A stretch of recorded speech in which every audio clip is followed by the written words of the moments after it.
যে চুরি করে তারে বলে চোর, যে ডাকাতি করে তারে বলে ডাকাত।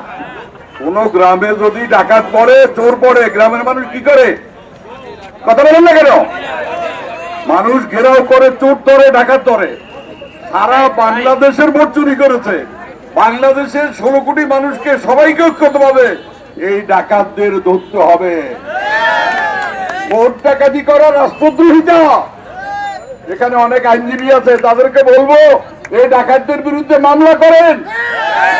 সংবিধান বিরোধী কাজ ভোট ডাকাতি করা জনগণের একটা মামলা হয় নাই।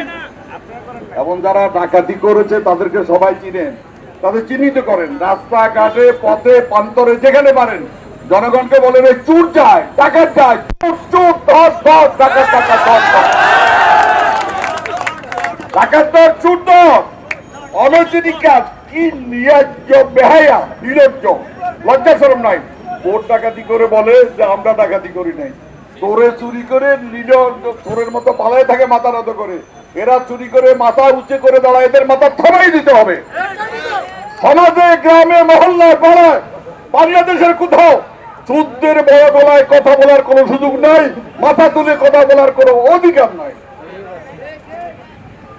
রাষ্ট্রদ্রোহী কাজ করেছে, জনগণের অধিকার কেড়ে নিছে। আমাদের ভোট পুনরুদ্ধার করতে হবে। যেখানে যাই জনগণ বলে আমাদের ভোট দেওয়ার ব্যবস্থা করে দেন, আমরা এদেরকে বিদায় করব। এই ডাকাতদের রাষ্ট্র ক্ষমতা থেকে বিদায় করতে হবে, বিতাড়িত করতে হবে। জনগণের সরকার কায়েম করতে হবে, স্বাধীনতা সরকার কায়েম করতে হবে, মুক্তিযুদ্ধের সরকার কায়েম করতে হবে, লক্ষ লক্ষ শহীদের রক্তের সরকার কায়েম করতে হবে, জনগণের জনজাতীয় অধিকার প্রতিষ্ঠা করতে হবে। বন্ধুরা আমার, সাথীরা আমার, এরা রাষ্ট্রযন্ত্রগুলোকে দিয়ে ভোট ডাকাতি করে সমস্ত রাষ্ট্রযন্ত্রকে ধ্বংস করে দিয়েছে। সেগুলিকে পুনরুদ্ধার করতে হবে। জাতীয়যন্ত্রকে যারা ধ্বংস করেছে তাদের বাংলাদেশে স্বাধীন মুক্তিযোদ্ধাদের লক্ষ লক্ষ শহীদের রক্তের সাথে বেইমানি করে, মা বোনের সম্মানের সাথে বেইমানি করে এদের রাষ্ট্র ক্ষমতায়, স্বাধীন বাংলাদেশের রাষ্ট্র ক্ষমতায় থাকার কোন অধিকার নেই।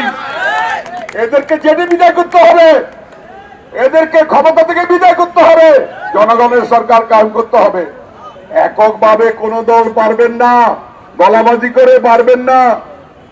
আজকেও ডাকসু ভবনের পিছনে কয়েকটা ককটেল ফাটানো হয়েছে। কারা ফাটানো? পট্ট সাহেব জানে না, ভাইস চ্যান্সেলর জানে না, রেজিস্ট্রার জানে না।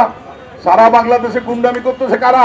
চুরি করতেছে কারা? লুটপাট করতেছে কারা? ডাকাতি করতেছে কারা? এই ছেলেটাকে ডাকসুর বিবি, যেই ডাকসু মানুষ চিনত না, কিন্তু 1969 সালে 11 সময় মানুষ ডাকসুর দিকে তাকিয়ে থাকতো। এই ডাকসু থেকে পতাকা উত্তোলিত হয়েছে স্বাধীনতা। পৃথিবীর কোন দেশে স্বাধীনতার পূর্বে স্বাধীনতার পতাকা উত্তোলন করা হয় নাই, একমাত্র বাংলাদেশে ছাড়া। জাতীয় সঙ্গীত হয় নাই, দেশের সীমানা নির্ধারিত হয় নাই, সরকার প্রধান নির্ধারিত হয় নাই, সেনাবাহিনী প্রধান নির্বাচিত হয় নাই, একমাত্র বাংলাদেশে ছাড়া। বন্ধুরা আমার, সাথীরা আমার, এইটা এককভাবে আদায় করা যাবে না। এই সংগ্রাম, জনগণের সংগ্রাম যদি কায়েম করতে হয়, জনগণের সরকার যদি কায়েম করতে হয়, মুক্তিযুদ্ধের সরকার যদি কায়েম করতে হয়, জাতীয় সরকার যদি কায়েম করতে হয়, তাহলে ঐক্যবদ্ধভাবে আন্দোলন করতে হবে।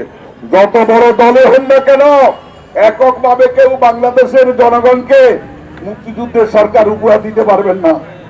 একটা গুরুত্বপূর্ণ কথা বলে শেষ করবো, সবাই মনে রাখার চেষ্টা করেন। এই চোরেরা বলে মুক্তিযুদ্ধের চেতনা বাস্তবায়িত করতে হবে। আমাদের কর্মীরা যখন 71 সালে স্লোগান দিচ্ছিল বীর বাঙালি অস্ত্র ধরো, বাংলাদেশ স্বাধীন করো, তখন তারা, এদের পরিবারের লোকেরা আমাদের কর্মীদেরকে ফিজিক্যালি অ্যাসল্ট করেছে, মারধর করেছে ইএসসির সামনে, ঢাকা বিশ্ববিদ্যালয় এলাকায়। আমি প্রশ্নটা করতে চাই, স্বাধীনতা বিরোধী আর যারা বীর বাঙালি অস্ত্র ধরো, বাংলাদেশ স্বাধীন করো এই স্লোগান দেওয়ার পরে তাদের উপর আঘাত করেছে, এই দুইটার মধ্যে পার্থক্য কতটুকু? স্বাধীনতা বিরোধী আর যারা স্বাধীনতা চায় নাই, যারা যারা স্বাধীন চেয়েছে তাদের উপর আঘাত করেছে, এই দুইটার পার্থক্য কতটুকু? আসুন সবাই ঐক্যবদ্ধভাবে এই ভোট ডাকাত, ভোট চোর, তাদেরকে বাংলাদেশের মাটি থেকে আমরা বিদায় করি, জনগণের সরকার কায়েম করি। এই বলে আপনারা অনেকক্ষণ বক্তব্য শুনেছেন। আমরা আজকে বিক্ষোভ বিশ্লেষণ, আমরা বিক্ষোভ করব, সারা বাংলাদেশে বিক্ষোভ হবে, গ্রামে গ্রামে বিক্ষোভ হবে, পাড়ায় পাড়ায়, মহল্লায় মহল্লায়। উপজেলায় জেলায় জেলায় বিক্ষোভ হবে। এদেরকে বাংলাদেশের ক্ষমতায় অধিষ্ঠিত থাকতে দেওয়া যাবে না। আপনাদের সবাইকে ধন্যবাদ। চলুন আমরা